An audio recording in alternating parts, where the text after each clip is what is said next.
भारत और रूस की दोस्ती के चर्चे 7 समंदर पार तक है। इसी दोस्ती को निभाने के लिए भारत ने अमेरिका तक की बात को काटकर रूस के साथ खड़े होने का फैसला लिया। लेकिन रूस यूक्रेन संकट के बीच भारत और रूस की एक डील अटक गई। दरअसल ये डील थी परमाणु हमला करने में सक्षम पनडुब्बी आईएनएस चक्र 3 की।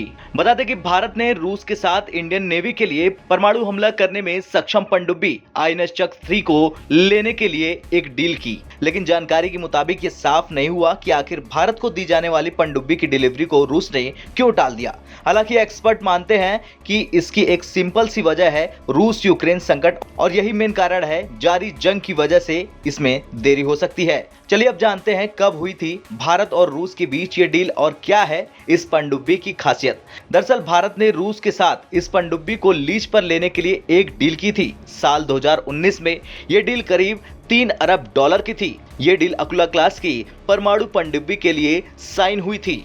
भारतीय नौसेना ने इसे आईएनएस चक्र 3 का नाम दिया। चक्र 3 चक्र 2 की जगह लेगा। चक्र 2 को भारत ने 10 साल की लीज पर लिया था। साल 2012 में लीज पर ली गई चक्र 2 साल 2021 में रूस लौट गई। इसकी खासियतों के बारे में बात करें तो ये पनडुब्बी परमाणु हमले में सक्षम है, और इसकी ताकत का अंदाजा आप इससे लगा सकते हैं कि ये भी बैलिस्टिक मिसाइल पनडुब्बी की तरह परमाणु रिएक्टरों से ऑपरेट होती है। इसके साथ ही साथ ये पनडुब्बी कोई भी ऐसी मिसाइल कैरी नहीं कर सकती जो परमाणु हमले से लैस है।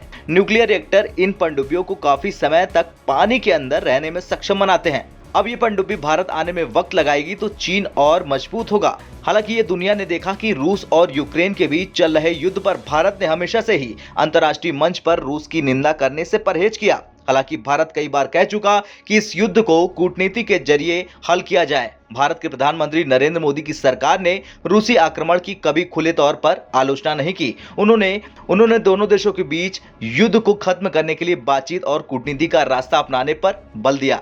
खैर, रूस भारत की डील में अब देरी तो होगी, इसके साथ ही साथ समंदर में चीन अपनी हरकतों से बाज नहीं आने वाला। आपका क्या कहना है इस डील में देरी को लेकर? कमेंट कर जरूर बताएं। ब्यूरो रिपोर्ट, भारत तक।